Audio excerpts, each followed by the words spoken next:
d'une manière plus... Bon, je suis l'agent et puis j'aime mes instruments d'IA. Bon, alors est-ce que vous utilisez l'essor de l'IA, son application aux services financiers et les conséquences sur les autorités de réglementation de John Soloway, qui va mener cet grand panel, le vice-président directeur service juridique et l'application de la loi. Bonjour, bonjour. Avant que j'introduise les panélistes, alors le scénario pour votre considération.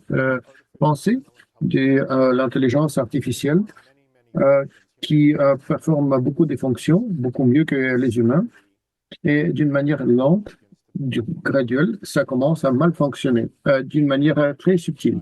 Et puis, la gouvernance de l'IA efficace, mais bon, l'IA reconnaît, et puis, nonobstant, les ordinateurs IA qui les utilisent, c'est-à-dire ils sont les IA sentients, c'est-à-dire ils sont conscients, ça détermine que peut-être bien, d'une manière préemptive, il faut se détacher d'une réglementation humaine. Ce n'est pas le Global Mail d'aujourd'hui, mais c'est le scénario d'il y en a 50 ans de Stephen Kubrick.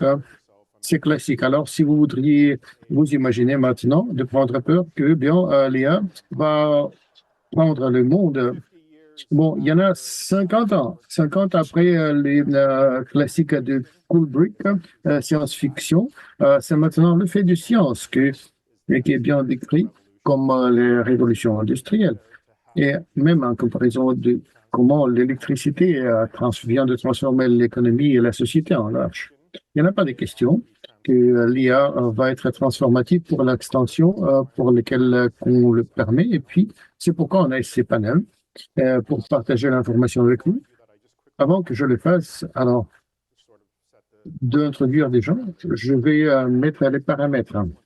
Bill Gates, une fois, a dit que bien, nous surestimons toujours le changement qui se produira dans les 2 prochaines années et sous-estimons le changement qui se produira dans les 10 prochaines années. Bon, peut-être 70% de surestimation de l'IA, de l'apprentissage machine, de blockchain humain dans des opérations d'affaires.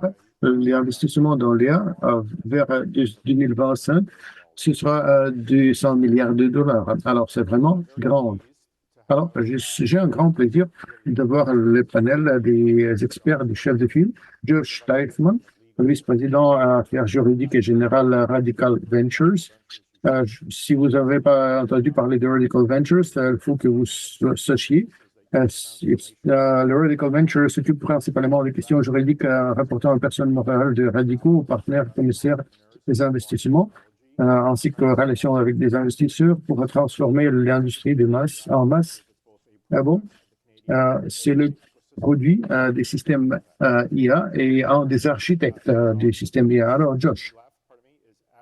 Bon, à gauche, c'est Abhi Abid, c'est le professeur adjoint faculté de droit à l'Université de Toronto, assistant professeur à l'Université de Toronto. Et puis, si vous n'avez pas entendu parler de sa compagnie, c'est la plateforme chef de file avec les recommandations. Vous pourriez voir Abdi pour avoir la référence pour CRE.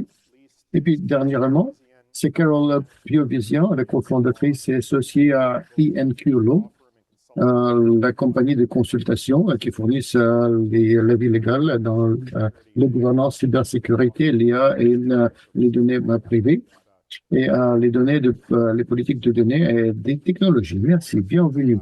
Et puis, je voudrais commencer, Josh, avec vous, si vous n'avez rien d'autre. Bon, votre compagnie, c'est le règne de l'espace de l'IA, indépendant de quel modèle de l'IA vous allez utiliser. Bon, est-ce que vous pourriez nous donner la section de comment l'IA va transformer les services financiers de l'Ontario, selon vous? Ah oui, le micro, ça marche, oui.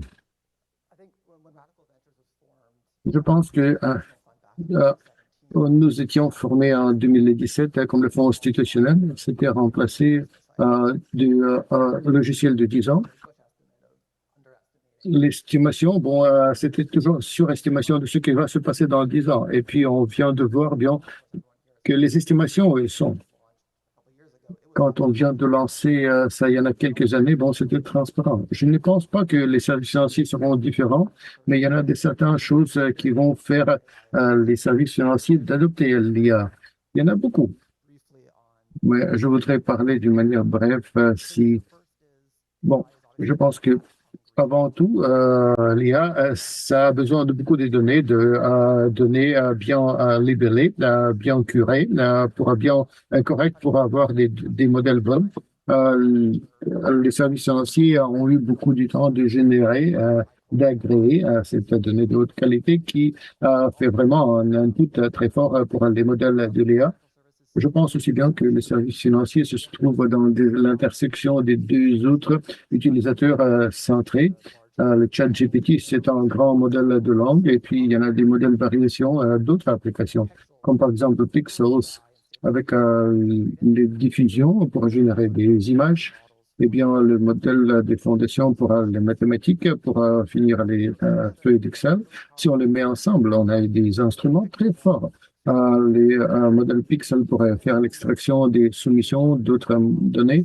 Le modèle Grand pour faire le sommaire de l'information et utiliser les modèles mathématiques pour faire des calculs des plans financiers et l'analyse des risques. Et si on les met ensemble, ces trois, on aura une entreprise qui pourra vraiment utiliser tous ces instruments de l'IA sur le marché. Alors, oui, les services financiers sont bien positionnés pour utiliser l'IA parce que l'industrie est réglementée. Et puis, pour adopter les technologies, quand on parle de l'IA, bon, ça vient en ligne avec, parce que quand on pense des problèmes avec l'IA, bon, hallucination, l'information qui n'est pas correcte, si vous prenez l'instrument l'IA et le mettez ici, vous dites qu'on ne puisse pas que tirer les données d'ici, alors peut-être les annuler, ça va faire moins des hallucinations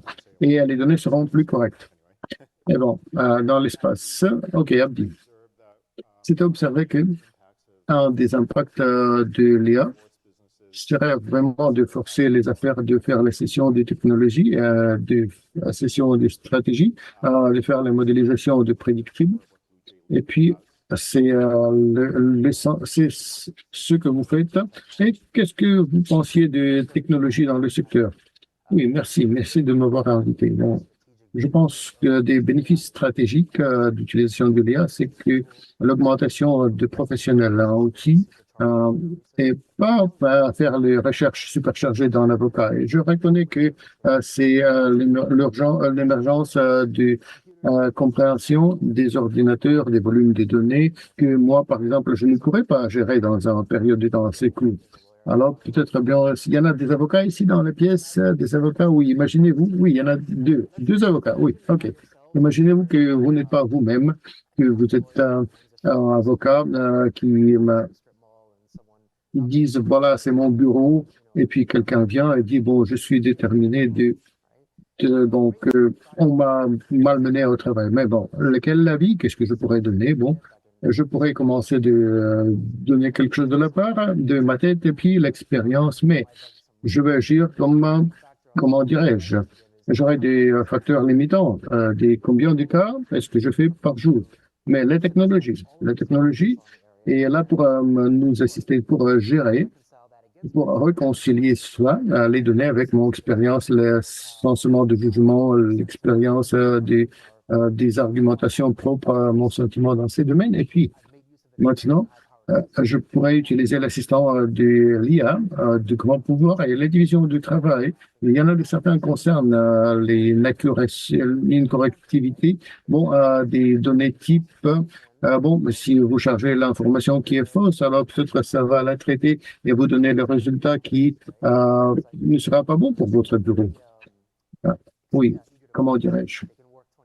Vous pourriez travailler 24 heures par jour. Bon, on n'a pas besoin de vocabulaire, mais ils ne le savent pas encore. Alors, vous vérifiez ce que sont vient après l'augmentation professionnelle superchargée du système.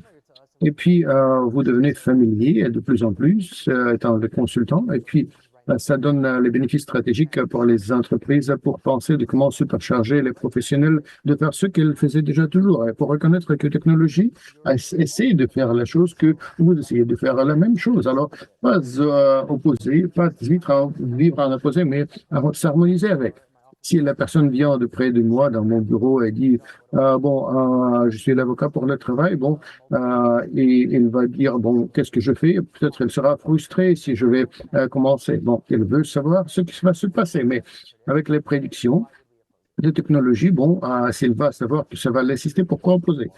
L'unique différence, c'est le manque de connaissances pour charger 25 à 2500 $ par heure, quelque chose de genre. Il y en a toujours à la charge.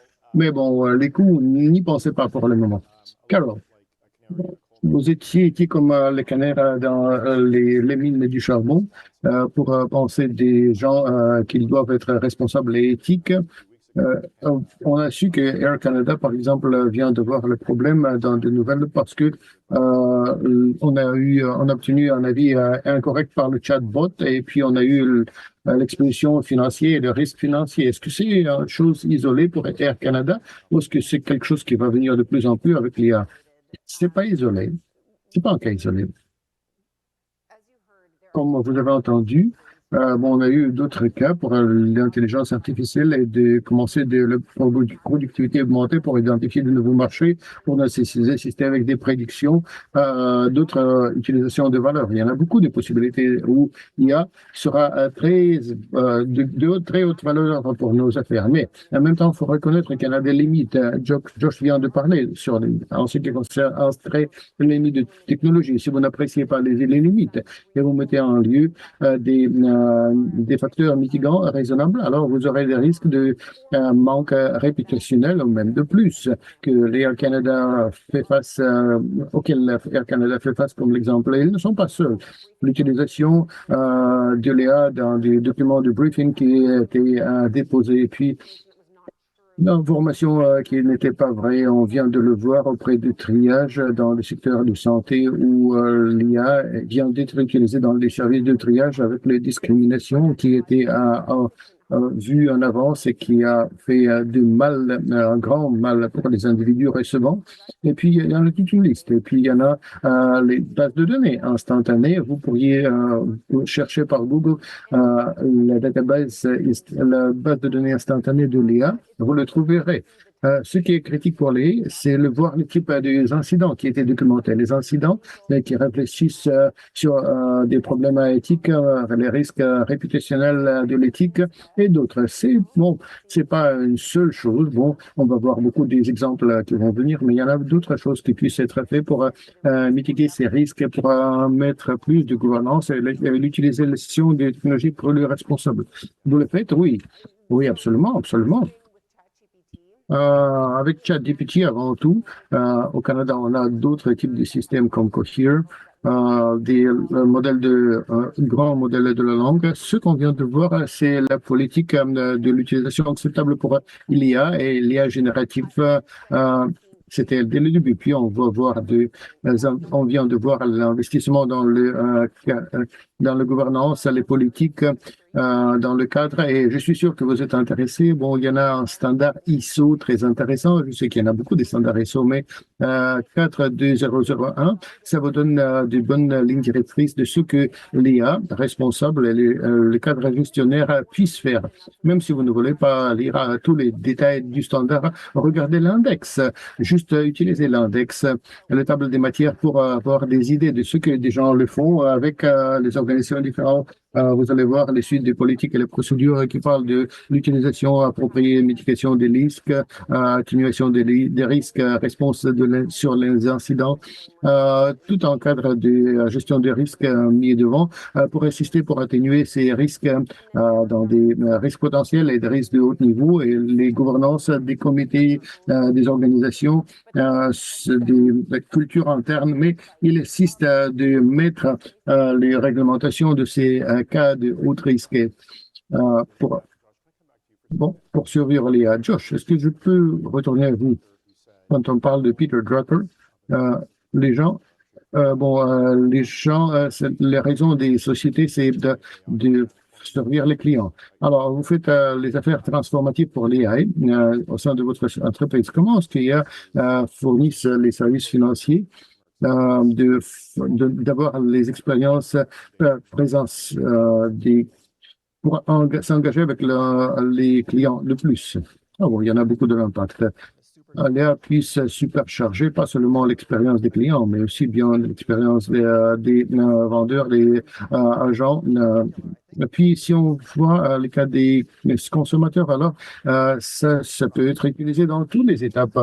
Dès les services, l'utilisation des services, dès le début, de faire la connexion avec les fournisseurs, faire l'évaluation, faire le processus de vente, finir les ventes, et puis le support après la vente. Et puis, vous avez vu les instruments auprès de tous ces espaces, mais puis de prendre comme les soft focales des verticales certains.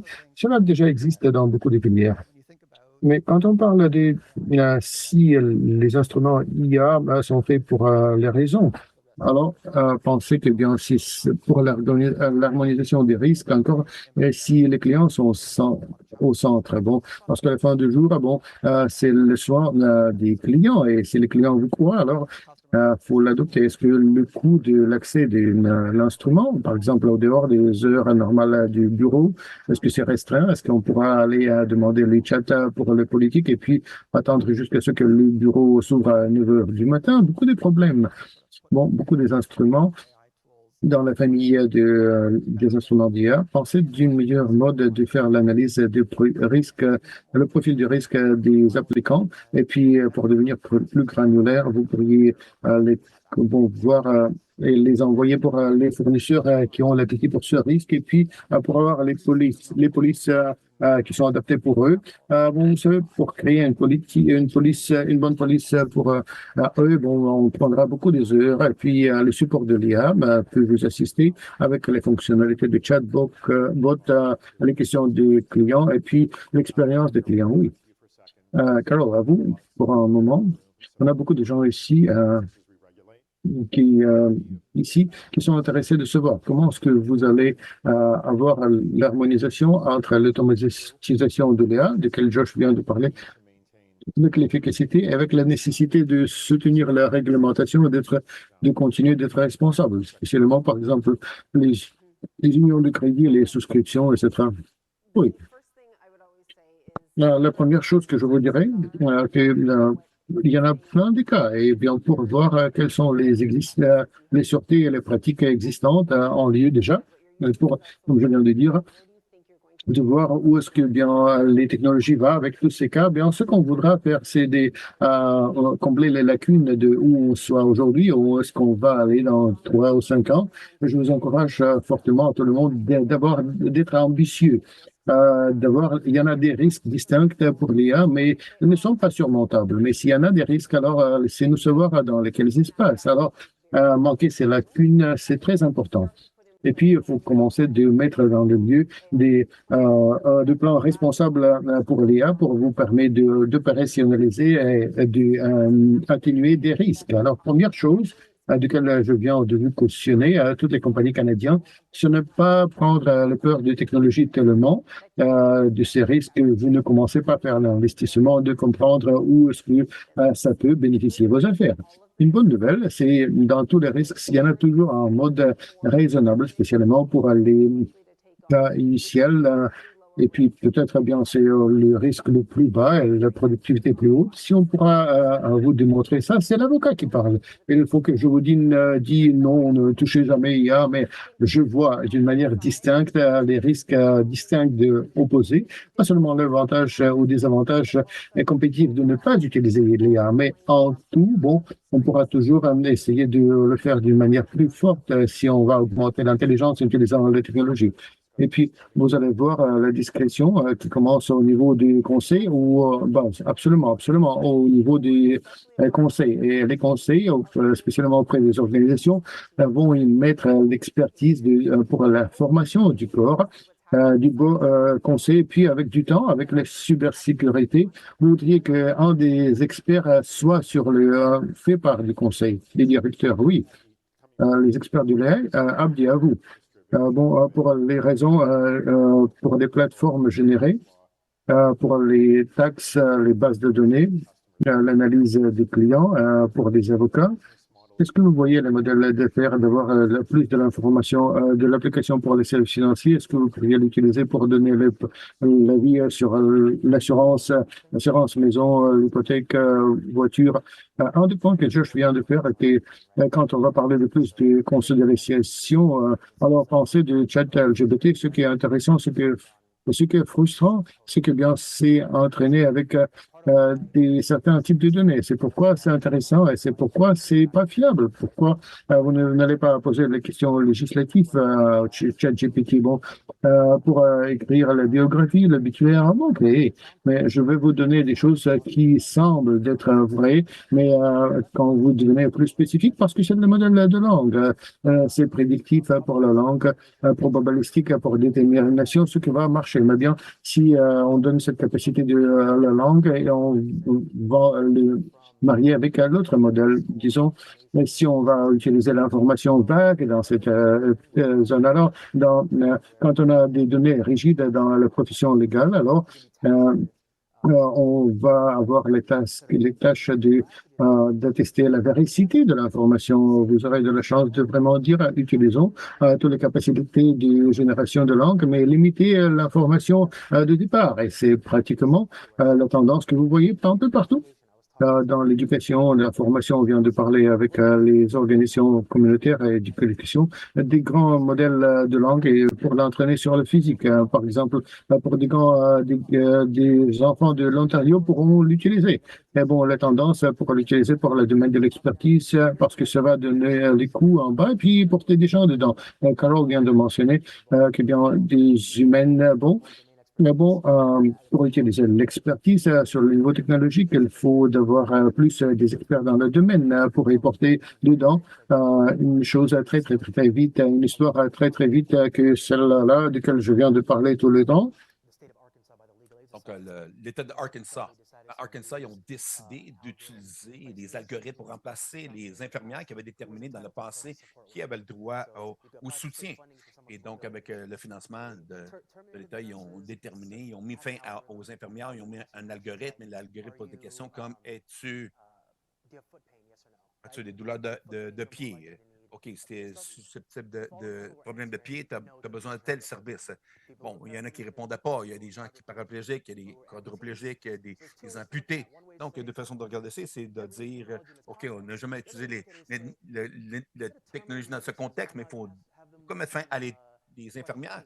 Donc, travailler sur un questionnaire, utiliser du bon sens, avoir une option qui n'a pas de pied ou de douleur de pied. Donc, c'est critique, c'est nécessaire. L'autre chose, la dernière chose que je peux dire sur le sujet, c'est que lorsqu'on parle des informations pour les consommateurs, on doit reconnaître qu'on est dans un monde vraiment différent, comme cibler des consommateurs avec leurs données pour faire du marketing de meilleur prix. C'est comme hier, ça c'est Expedia ou iTravel, quelque chose comme ça. On parle maintenant de le marketing d'anticipation, on parle de pouvoir trouver de l'information, leur rendre l'information pas simplement basée sur ce qu'on sait sur eux, mais le 360 degrés alentour de eux, la localisation, les gens alentour de eux, pas simplement l'historique d'achat, mais les gens avec qui ils ont interagi, mais pas simplement ça, les modèles synthétiques de toutes ces informations pour faire encore plus de simulations.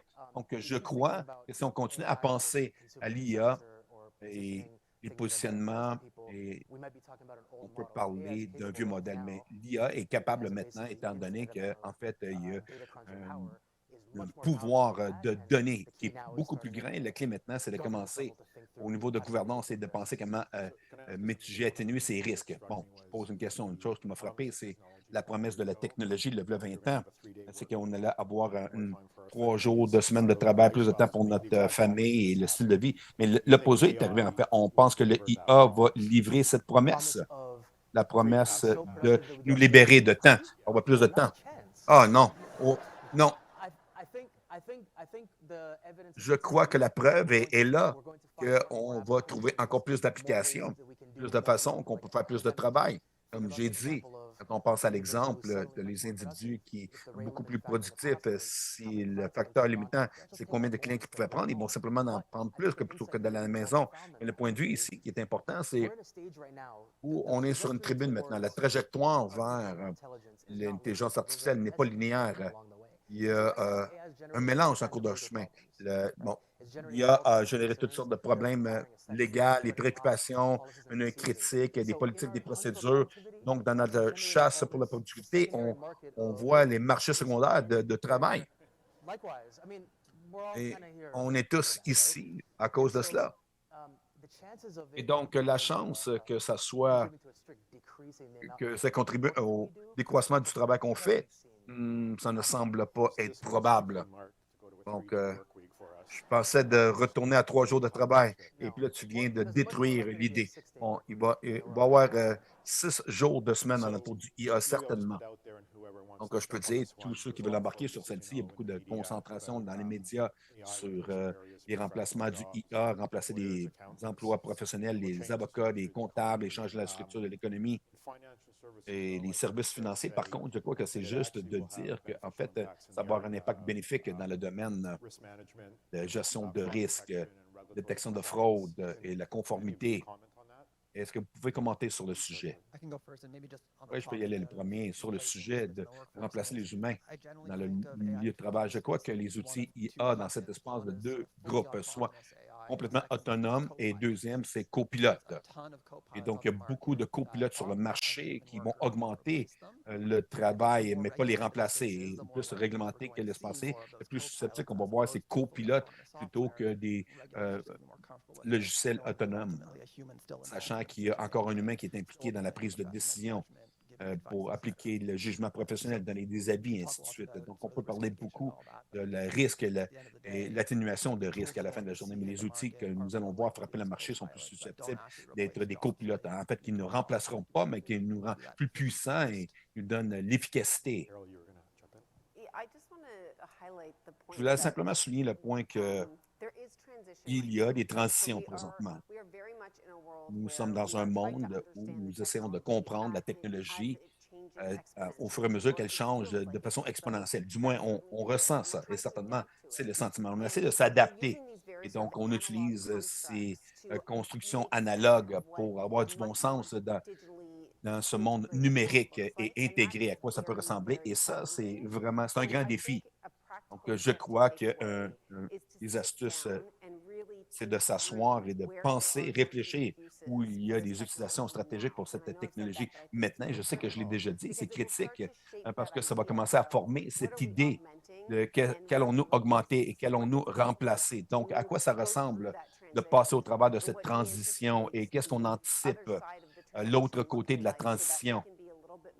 Qu'on puisse être un peu plus prêt et beaucoup plus agile dans notre approche stratégique. Et je crois que c'est utile du point de vue de gestion de changement parce que toutes ces transitions aussi est aussi très difficile sur les ouvriers et ce sentiment d'insécurité que je vais être remplacé, même dans ma propre firme légale, je dois remplacer les gens, c'est de jouer à vos plus grandes forces plutôt que de faire les choses que vous ne devriez pas faire et de charger dans tous les cas. Donc, ce changement de gestion, la partie humaine ne devrait pas être sous-estimée. Il y a encore beaucoup de transitions présentement et nous avons besoin d'aider les individus à comprendre cette transition, ce processus et la vision ultime et où ils rentrent dans ce puzzle. Donc, je veux prendre un instant maintenant pour assurer qu'il y a des questions qu'on pourrait avoir. On a une auditoire, on a un panel incroyable ici. Je ne vois pas les questions.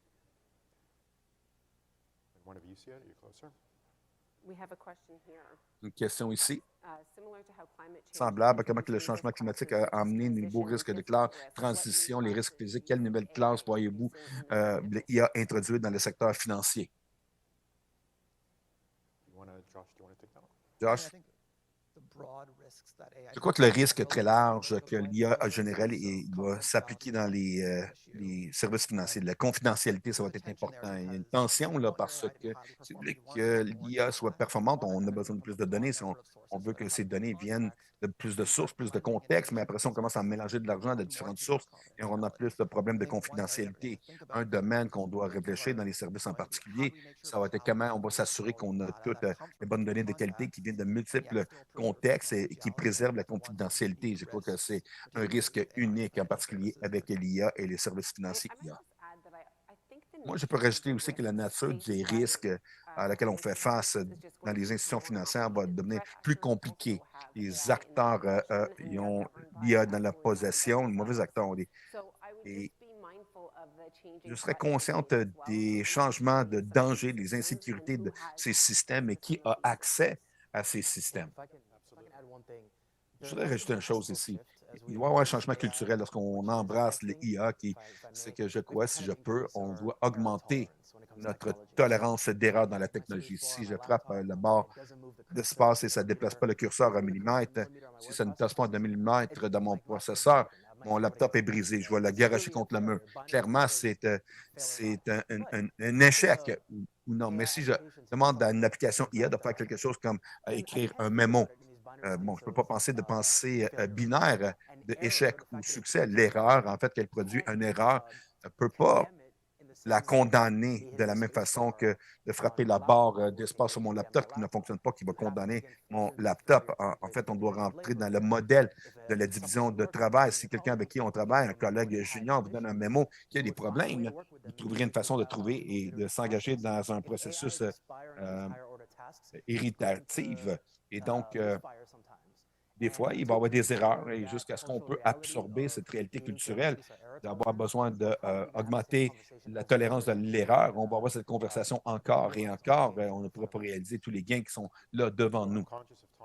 Donc, je suis conscient du temps et conscient aussi qu'on est dans le dernier panel avant le dîner. Ce que j'ai fait hier, c'est que je suis allé sur ChatGPT et j'ai dit quels sont les meilleurs commentaires de finition à demander à un panel d'experts sur les IA. Ce que j'ai eu de retour, c'est on conclut la discussion aujourd'hui. Il est clair que l'intelligence artificielle n'est pas juste une révolution des services financiers, mais aussi redéfinit la nature de comment on interagit avec les données, les données, les clients et l'analytique éducative et l'algorithme. L'IA est devenu le pierre angulaire de l'innovation financière et pour pousser l'efficacité,